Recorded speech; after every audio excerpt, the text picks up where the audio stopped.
बेटा देखो ध्यान से, कल मैंने आप लोगों को पढ़ाया था अपरेंट डेप्थ, है ना।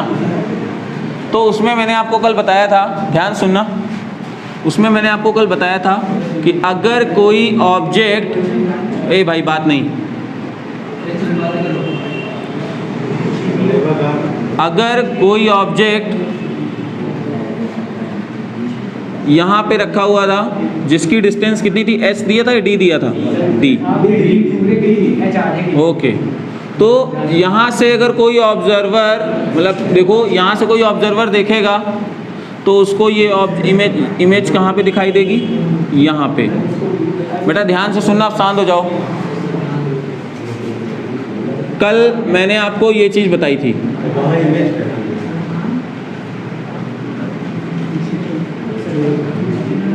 तो अगर यहाँ पे फॉर्मूला कल क्या निकल के आया था, फॉर्मूला निकल के आया था sir small h is equal to d by mu, है ना।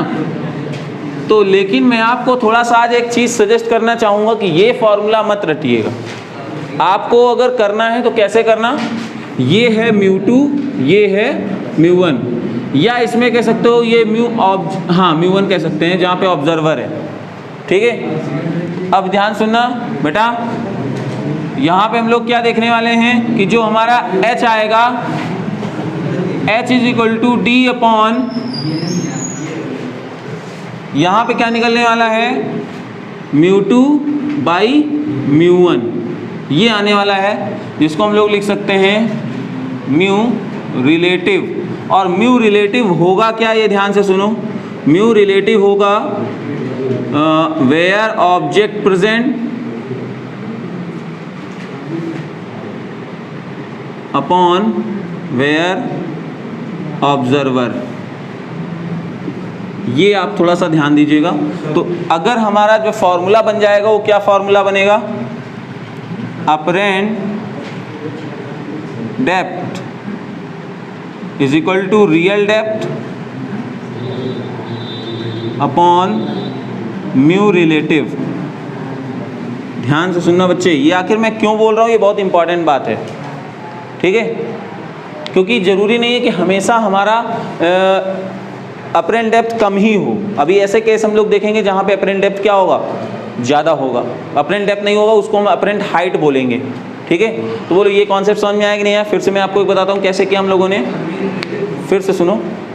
ये क्या हुआ कि ये कोई ऑब्जेक्ट है जो कि म्यू2 रिफ्रैक्टिव इंडेक्स लिक्विड में रखा हुआ था, और जब यहाँ से कोई ऑब्जर्वर यहाँ से देख रहा था तो हम लोगों ने देखा कि ये म्यू1 पे है, और इसको इमेज कहाँ दिख रही है, यहाँ पे दिख रही है। कल लेक्चर नहीं देखा था तुमने, समझ में नहीं आया। जरा देखो, हमें हमेशा क्या दिखता है, हमें हमारी आंखों में जो लाइट रेज आती हैं वही दिखता है कि वहीं पे इमेज बन रहा है, ठीक है ना। तो अगर ध्यान से सुनो, ए लड़के यार, प्लेन मिरर में जैसे मैंने तुमको एग्जांपल दिया था, सपोज यहाँ से कोई लाइट रे है, यहाँ से ऐसे जा रही थी, ठीक है, और आप इधर से देख रहे थे, तो आपको ऑब्जर्वर कहाँ पे दिख रहा था, इमेज जहाँ से लाइट रेस आती हुई दिख रही थी। तो आपको ये लाइट रे किधर से आती हुई दिख रही है, ये लाइट रे और ये लाइट रे। तो जो भी यहाँ के बीच की लाइट रेज हैं वो कहाँ से आती हुई दिख रही है, लग रहा है यहाँ से आती हुई दिख रही हैं। तो इसलिए आपको इमेज यहाँ पे अपीयर्ड होगा, ठीक है। तो इमेज की जो पोजीशन है वो है डी एच अपरेंट, और रियल में था डी। तो डी एच की वैल्यू क्या, h equal to d by mu, कल हम लोगों ने प्रूफ किया था। तो मैं आपको क्या सजेस्ट कर रहा हूं बेटा कि जो ये म्यू रखना है, इसको म्यू अकेला ना लग करके आप रखेंगे म्यू रिलेटिव। और म्यू रिलेटिव क्या होगा, where object present upon observer, ठीक है। क्लियर है, बात समझ में आ गई, ओके। जैसे यहां से देखो, तो अब ये ऑब्जेक्ट है म्यू2, ऑब्जर्वर है एयर, अगर हो जाता तो ये एयर की वैल्यू 1 हो जाती, तो यही फार्मूला बन जाता कि नहीं बन जाता। तो हमें हमारे में यही फार्मूला देखना है। क्लियर आई बात समझ में। ये तो तब था, ये कॉन्सेप्ट है अपरेंट डेप्थ का। किसका कॉन्सेप्ट है, अपरेंट डेप्थ का। अब मैं आपको बताता हूँ कॉन्सेप्ट ऑफ अपरेंट हाइट। किसका, कॉन्सेप्ट ऑफ अपरेंट हाइट। ऊपर से नहीं, कहाँ से 90 डिग्री नहीं, तो मैंने क्या, हाँ यहाँ से अगर आप देखोगे जस्ट ऊपर से तो ऑब्जेक्ट में ही दिखेगा, ठीक है ना, तो फिर अपरेंट हाइट नहीं आएगा। आपको थोड़ा, मैंने क्या बोला कल, मैंने लिखवाया था कि आपको हल्के से इंक्लाइन उसमें देखना पड़ेगा, ठीक है ना, एक किसी पर्टिकुलर एंगल पे देखना पड़ेगा, ठीक है। हाँ कब इक्वल नहीं, इक्वल एकदम इक्वल नहीं लिया था, एकदम वेरी स्मॉल एंगल्स लिया था। जरा आप खुद सोचो, sine theta is equal to theta होता है, तो यानी फॉर वेरी स्मॉल एंगल्स ऐसा होता है ना। तो हम लोगों को एंगल मैंने बहुत छोटा लिया हुआ है। अगर आप जैसे वहाँ पे अगर मान लीजिए जस्ट नीचे रखा हुआ है, वहाँ पे कॉइन पड़ा हुआ है और मैं यहाँ से देख रहा हूँ ना, तो वो भी काम करेगा, हल्का सा उभरा हुआ दिखेगा। और जितना ज़्यादा म्यू होगा उतना ज़्यादा शिफ्ट हमको समझ में आएगी। वाटर में इतना ज़्यादा समझ में नहीं आता।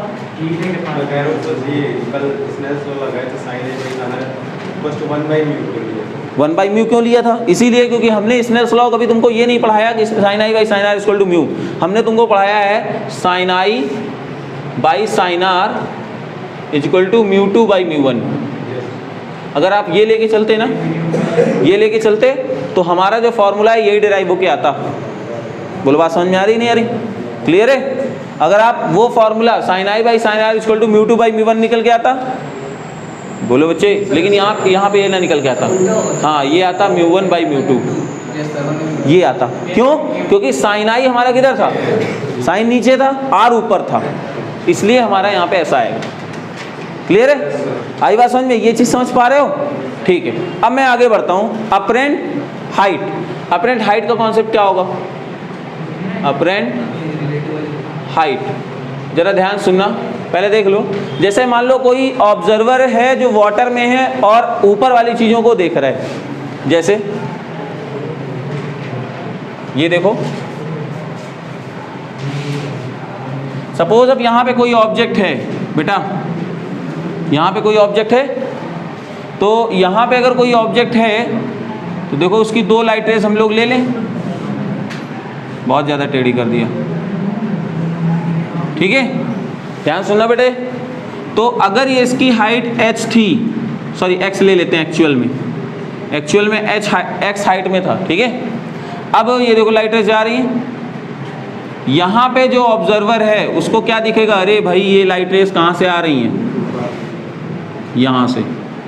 तो ऑब्जर्वर, ऑब्जेक्ट यहाँ पे है लेकिन इमेज कहाँ दिख रही है? ये देखो, ठीक है। अब फॉर्मूला क्या कहता है? फॉर्मूला मेरा क्या कहता है? फॉर्मूला कहेगा फॉर्मूला कहेगा apparent height is equal to real height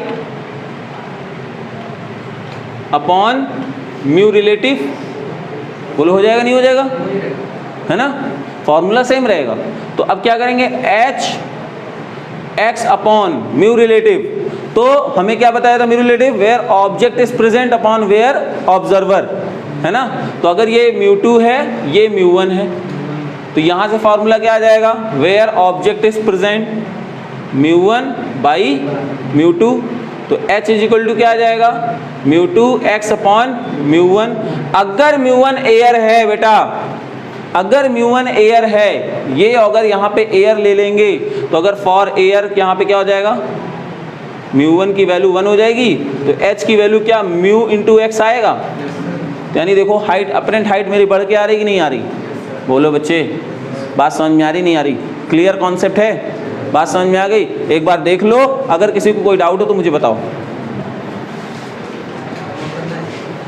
हाँ हाँ, सी द फिगर, क्वेश्चन लिखिए बेटा, and answer the following question.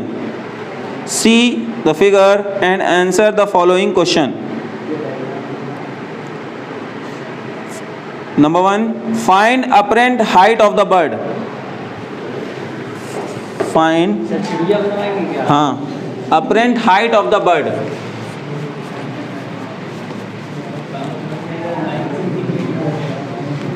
Find apparent height of the bird.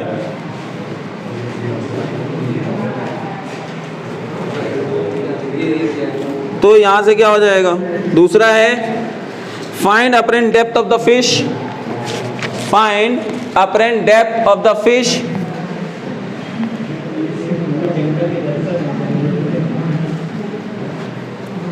Third है at what distance find the apparent depth of the fish.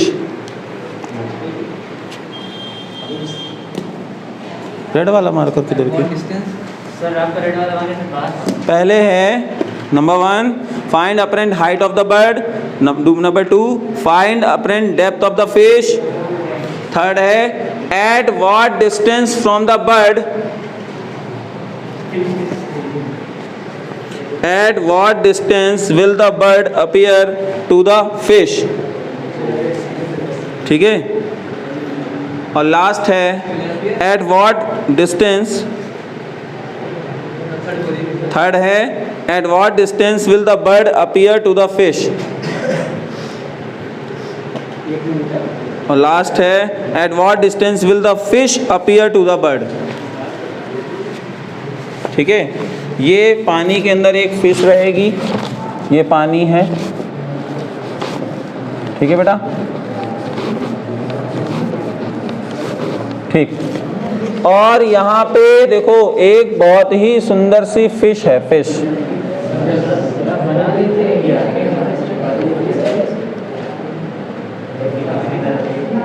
ये, ठीक है, हैं?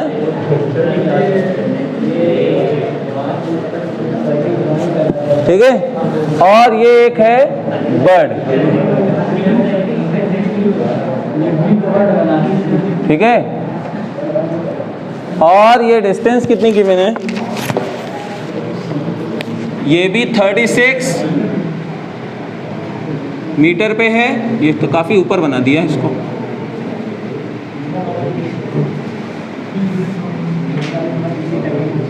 ठीक है, और ये भी 36 मीटर पे है।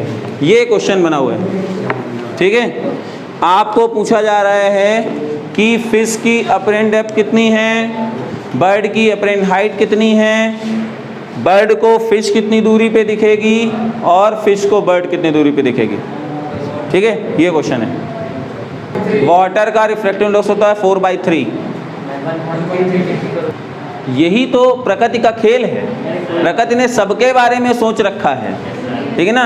अब बेचारे इनको कौन बचाने वाला था, तो प्रकृति ने कहा हम है ना। अगर तुम ये चिड़िया 70 थ्रू की रफ्तार से अगर सोच रहा है कि चलो भाई ये 36 यहाँ 36 यहाँ, ये यहीं रहने वाली है और जल्दी से झपट्टा मारो, जैसे ही जाएगी चिड़िया वहाँ कुछ नहीं मिलेगा, कोई बात नहीं, है ना। किसने बचाया? प्रकृति ने बचाया, नेचर ने बचाया, समझ रहे ना। अगर इस चिड़िया को फिजिक्स आती होगी तो ये शिकार कर लेगी मछली का, ठीक है ना। अब कैसे, जरा ध्यान सुनना, चलो सॉल्व करते हैं। पहला पार्ट,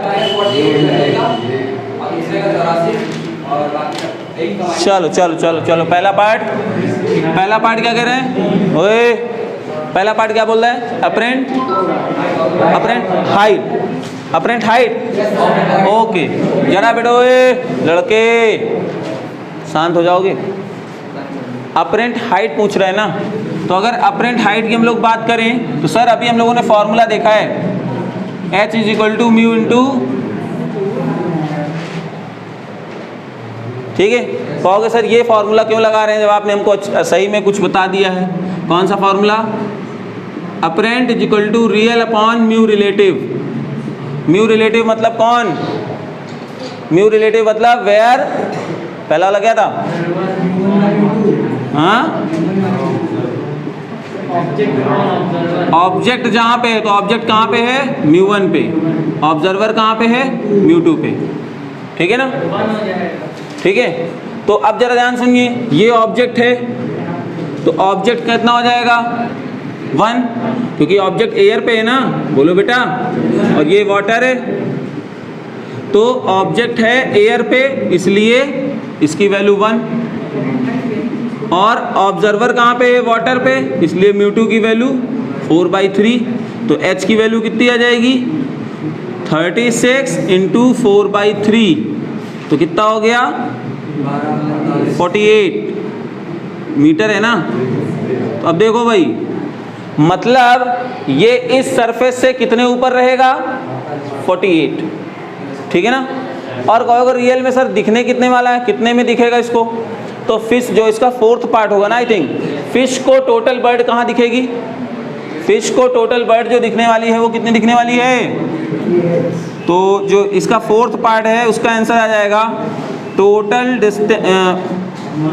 डिस्टेंस बर्ड अपीयर, ये लिखेंगे बर्ड अपीयर टू फिश। तो एक्चुअलिटी में ये डिस्टेंस तो रहेगी 36 तो रहेगा ही रहेगा, 48 और हो जाएगा, टोटल कितना हो जाएगा 84। बोलो ये चीज़ आया नहीं आया? ठीक है, अब बात करें सर दूसरा वाला क्वेश्चन क्या था सर? Real apparent depth. तो अपरेंट डेप्थ के लिए फॉर्मूला आप ही ने बताया है, H = D upon mu relative. तो म्यू रिलेटिव क्या है? म्यू रिलेटिव क्या है? Object upon observer. तो ऑब्जेक्ट अपॉन ऑब्जर्वर, तो यानी देखो ऑब्जेक्ट अपॉन ऑब्जर्वर हो जाएगा, तो ये फॉर्मूला क्या हो जाएगा? ऑब्जेक्ट है नीचे, ठीक है। ये सुनो, ये थर्ड हो या फोर्थ, तुमको क्या समझना है कि फिश को बर्ड कहाँ अपीयर होगी, ये वो डिस्टेंस है। फिश को बर्ड कहाँ अपीयर होगी, तो कौन सा पार्ट था? थर्ड है कि फोर्थ है? पता नहीं यार तुम लोग।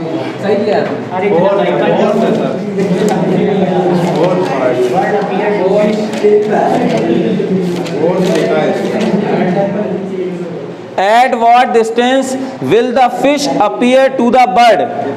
ये फोर्थ पार्ट नहीं है, ये थर्ड पार्ट है। ये थर्ड पार्ट है क्योंकि क्या लिखा हुआ है? At what distance will the bird appear to the fish? तो ये थर्ड पार्ट है। अबे यार इंग्लिश नहीं समझ पाते हो, मेरे से गैर गुजरे हो क्या तुम लोग? मैं सही बोल रहा हूं, ये चाइना। हाँ ठीक है, फर्स्ट और थर्ड हो चुका है। अब है अपरेंट डेप्थ। अपरेंट डेप्थ का क्या होगा? ये फॉर्मूला लग गया सर। ऑब्जर्वर कहाँ पे है? एयर पे, तो इसके लिए इसकी वैल्यू हो जाएगी 1, μ2 है तो ये हो जाएगा कितना 4/3। तो इसकी d की वैल्यू भी रख दो लगे हाँ 36, कितना हो जाएगा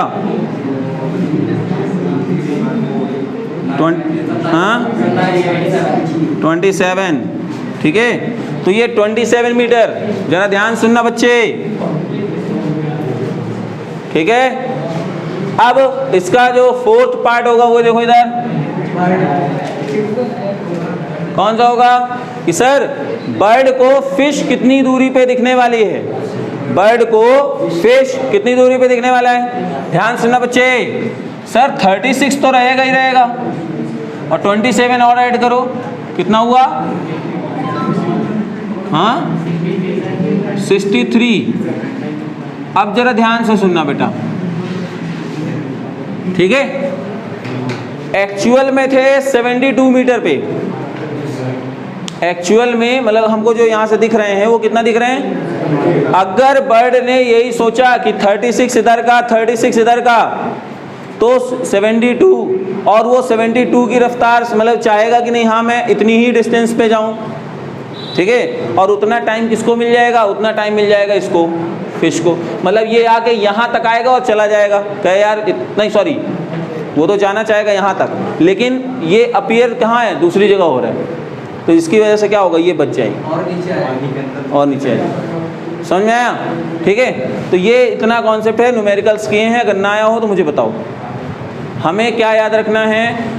apparent depth = real upon mu relative. Mu relative क्या है? Where object present upon observer present, ठीक है। तो इससे हमें ये रियल हाइट और डेप्थ में प्रॉब्लम होने वाली नहीं होगी, ठीक है। अब मैं इसके क्वेश्चंस थोड़ा सा और आगे लेके जाता हूँ।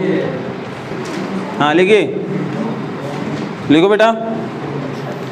A transparent cube of side 210 mm, a transparent cube of side 210 mm contains a small air bubble, contains a small air bubble, full stop. Its apparent distance, comma, its apparent distance when viewed through one face of the cube, viewed through one face of the cube is 100 mm. A transparent cube of side 210 mm contains a small air bubble, full stop. Its apparent distance when viewed through one face of the cube is 100 mm.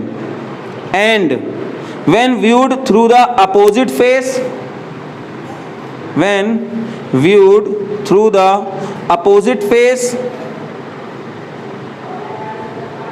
is 40 mm.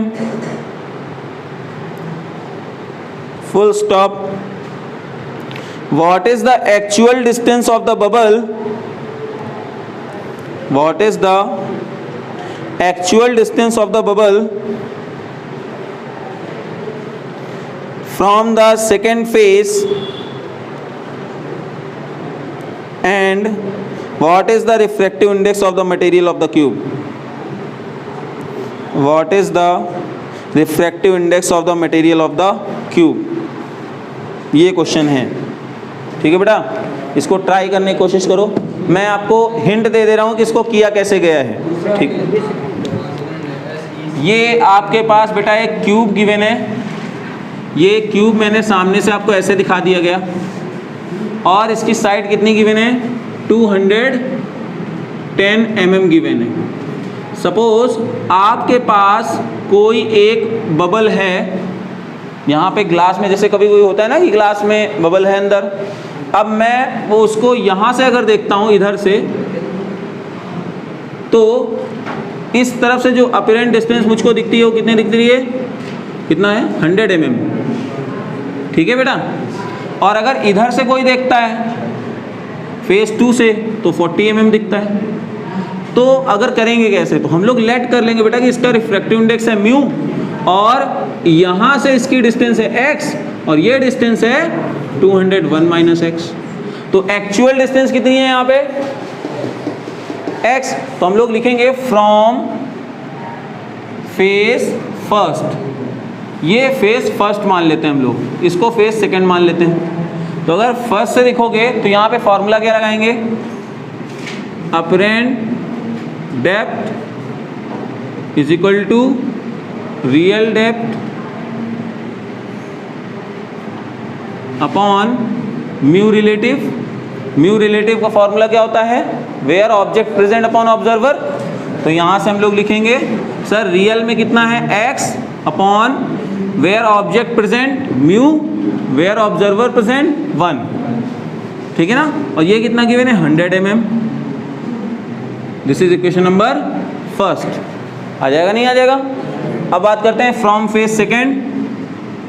From second face मतलब दूसरे side से, तो same process, formula वही लगेगा, apparent is equal to real upon mu relative. कितना हो जाएगा sir, apparent है 40, 210 minus x upon mu object जहाँ प्रेजेंट है इंटू 1, ठीक है। This is equation number second. बोलो बेटा। अब हम लोग क्या करेंगे, अगर मैं एक काम करूं, इधर से भी म्यू है इधर से भी म्यू है, दोनों को क्या करूं, LHS अगर इक्वल हो जाएगा RHS इक्वल हो जाएगा, हमें x की वैल्यू आ जाएगी, और जैसे ही x आ जाएगा तो हमें म्यू निकल के आ जाएगा। बोलो नहीं समझ में आया, कर लो जल्दी से, है ना, आ रहा है ना, करो इसको जल्दी से। म्यू की वैल्यू 3/2। देखो बेटा इस क्वेश्चन को मैं फिर से बता देता हूँ। एक तुम्हारे पास क्यूब है, यहाँ पे क्यूब जैसा कुछ मुझे दिख नहीं रहा है, ठीक है, क्यूब है सपोज तुम्हारे पास एक, ठीक है ना, और क्यूब के अंदर एक एयर बबल है। तो जब आप उस क्यूब को इधर से देखते हो तो आपको 40 mm डिस्टेंस पे दिखता है, और अगर इधर से देखते हो उस क्यूब को तो आपको वो 100 mm पे दिखता है। तो बेटा आपको अपरेंट दे दिया गया दोनों साइड से, है ना, और क्यूब की साइड तो सब इक्वल होंगी ना, 210 इधर भी सब इधर है। तो अब हमको एक्चुअल डिस्टेंस तो पता नहीं था कि कितना है, तो हमने लेट कर लिया x, और उसका रिफ्रैक्टिव इंडेक्स है म्यू। अब दोनों तरफ से हम लोगों ने फार्मूला लगा दिया अपरेंट वाला। सॉल्व करेंगे तो हमें क्या हो जाएगा, म्यू की वैल्यू आ रही होगी आई थिंक 1.5, और x की वैल्यू आ रही है 150 mm। सॉल्व करिए इसको।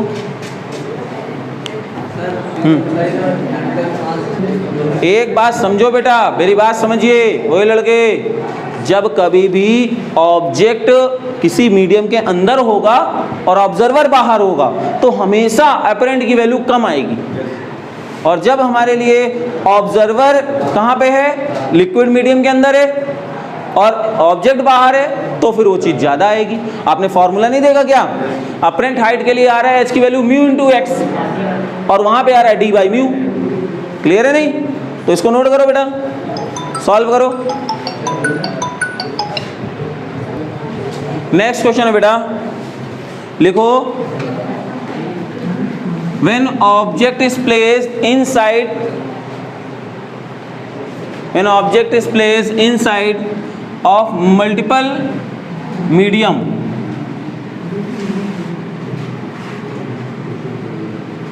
मतलब कोई एक ऑब्जेक्ट जो है अगर अब केवल एक मीडियम के अंदर नहीं है, उसके अंदर बहुत सारे मीडियम्स की लेयर है, एज लाइक दिस, ये क्वेश्चन है हमारे पास, ठीक है।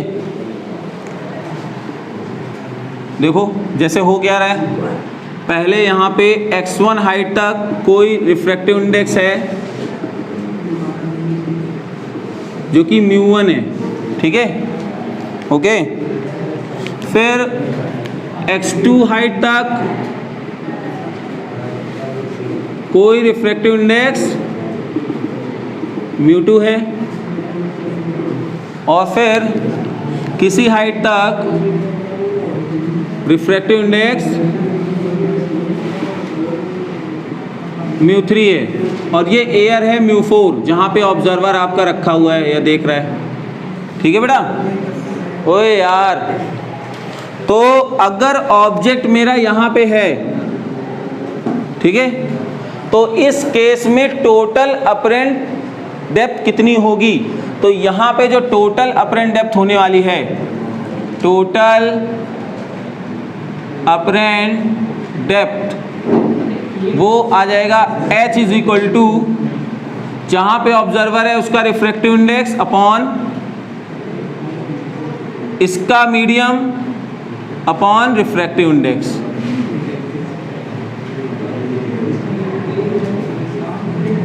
This is the answer. समझा दूं कैसे आया क्या, समझा दूं? चलो समझा देते हैं, मतलब प्रूफ नहीं है इसका, प्रूफ नहीं है, डायरेक्ट है। कैसे, ध्यान सुनना बेटा। अगर ओए लड़के, अगर आपका ऑब्जर्वर यहाँ होता तो आपको सीधे सीधे x1 दिखता, लेकिन अगर आपका ऑब्जर्वर यहाँ आ जाता तो अगर ये ऑब्जर्वर 2 होता तो इसको क्या दिखता पता है, इसको दिखता h1 दिखता, जान दो कितना, μ2 बाई μ1 इंटू x1। बोलो ये दिखता कि नहीं दिखता, ठीक है। और अगर बेटा ये ऑब्जर्वर मेरा 3 यहाँ पे होता तो इसको जान दो कितने ऑब्जेक्ट से दिखता, तो ये H3 को जान दो कितना दिखता, इसको 2 लिख लेता हूँ क्योंकि 2 वाले को दिख रहा है। H3 को दिखता बेटा कितना sir, x2 plus μ2 by μ1 into x1। बोलो दिख रहा नहीं दिखता, बोलो बच्चे। अब जब यहाँ पे कोई ऑब्जर्वर आ जाता तो ये जो अपरेंट दिख रहा है वो तो दिखता ही दिखता, साथ में इधर वाला भी दिखता है ना, तो यहाँ से क्या हो जाता है इसका, ठीक है ना, तो यहाँ से H4 जब आ जाएगा तो μ4 तो आएगा ही आएगा, ठीक है ना, μ4 और फिर इसकी अपरेंट और प्लस इसकी अपरेंट दोनों ऐड हो जाएंगी। तो इस तरह से ये कॉन्सेप्ट निकल के तुम्हारा आ रहा है, ठीक है, नोट कर लो इसको। अरे वो चीज़ तुम्हें समझ में आ जाएगी, कोई टेंशन नहीं। हाँ बोर्ड, ये अभी क्वेश्चन मिलेगा ना तुमको, ऐसा करो दो, इसको करो, इसको करो दो। हाँ इसमें H, अब जैसे मान लो यहाँ से तुम देखोगे ऑब्जेक्ट तो यहाँ पे, तो इफेक्टिव तुम्हारा H कहीं पे भी आ सकता है, यहाँ पे जैसे फॉर्मूले के अकॉर्डिंग आएगा। भाई आप देखो ना, इससे हल्का शिफ्ट इधर हुआ होगा ऑब्जेक्ट, हल्का शिफ्ट इधर हुआ होगा, हल्का शिफ्ट इधर हुआ होगा, तो टोटल कुछ ना कुछ ऑब्जेक्ट शिफ्ट हुआ होगा, और टोटल डिस्टेंस है मेरी इतनी, तो जो टोटल शिफ्ट हुई उसको माइनस कर दोगे तो अपरेंट आ जाएगा, वही H की वैल्यू होगी। हाँ कॉमन निकाल ठीक है, इसको करो, आगे हम लोग करते हैं इस क्वेश्चन। क्वेश्चन लिखें, हाँ आधा अधूरा आ रहा है, चलो क्वेश्चन लिखो।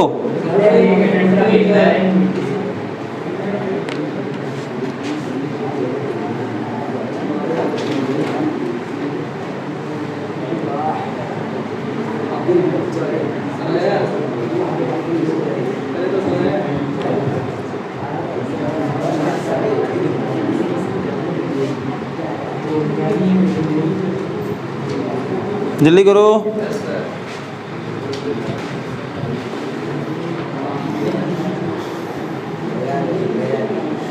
The bottom of container, the bottom of container, the bottom of a container is, the bottom of the container is 4 centimeter thick glass. The bottom of the container is 4 centimeter thick glass. Bracket में mu given है 1.5,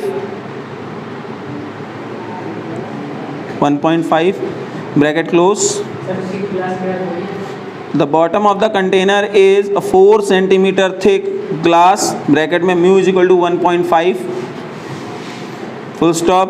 The container contains 2 immiscible liquids. The container contains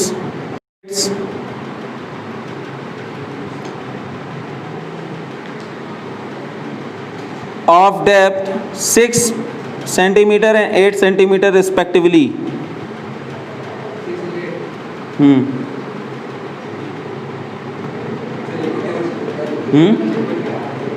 liquid के आगे immiscible liquids A and B of depth 6 centimeter and 8 centimeter respectively. 6 centimeter and 8 centimeter respectively. Full stop. What is the apparent depth of the scratch? What is the apparent depth of the scratch on the outer surface of the bottom of the glass? What is the apparent depth of the scratch on the outer surface of the bottom of the glass slab when viewed through the container?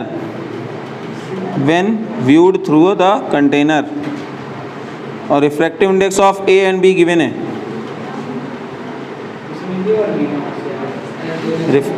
फिर से बोल दूं? What is the apparent depth of the scratch on the outer surface of the bottom of the glass slab when viewed through the container? Refractive index A and B given है 1.4 and 1.3 respectively. 1.4 and 1.3 respectively. अब जरा question देखो कैसा है। ये question बहुत आसान है। जैसे ये समझो, ये तो ग्लास लेयर हो गई और ये दो इमिसिबल लिक्विड्स हैं जिनकी हाइट गिवन है और जिनका रिफ्रैक्टिव इंडेक्स गिवन है, और ये रहा स्क्रैच जो कि आउटर सरफेस पे है। ठीक है, तो अब कह रहा है कि हमको ऊपर से देखने में कितनी हाइट पे दिखने वाला है। तो बस सीधे सीधे सीधे फॉर्मूले पे वैल्यू रखो, स्क्रैच आउटर सरफेस पे बॉटम पे। ठीक है ना, तो ग्लास के आउटर सरफेस में खरोंच है। अब वो जब ऊपर से देखने जाओगे तो तुमको उभरी हुई दिखेगी, तो कितनी होगी? डायरेक्ट फार्मूला रखो ना। अगर आउटर से देखा जा रहा है एयर की वैल्यू 1 हो जाएगी, है ना, तो यहाँ से आंसर आ जाएगा 1। ये कितना था? Scratch 4 upon 1.5, 6 upon 1.4, 8 upon 1. ठीक है, बोलो बात समझ में आ रही नहीं आ रही? क्लियर है? तो ये क्वेश्चन इस तरह से करेंगे। क्या हुआ? ठीक है,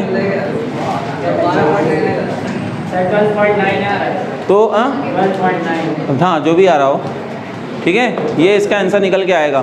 तो देखो एक बात समझो मेरी बात, जो अपरेंट डेप्थ और अपरेंट हाइट के क्वेश्चंस हैं वो आपको इस तरह से इस बुक में करने हैं, ठीक है ना। ये वो कॉन्सेप्ट है जो बोर्ड में एक बार हो सकता है धोखा दे जाए, लेकिन जेईई मेंस में आने के चांसेस बढ़ सकते हैं इसके, क्योंकि इसके क्वेश्चन बहुत आसान होते हैं, 3 लाइन में डायरेक्ट फार्मूले में आंसर आ जाता है, लेकिन बच्चा इतना कंफ्यूज रहता है कि वो क्वेश्चन नहीं कर पाते हैं, ठीक है ना।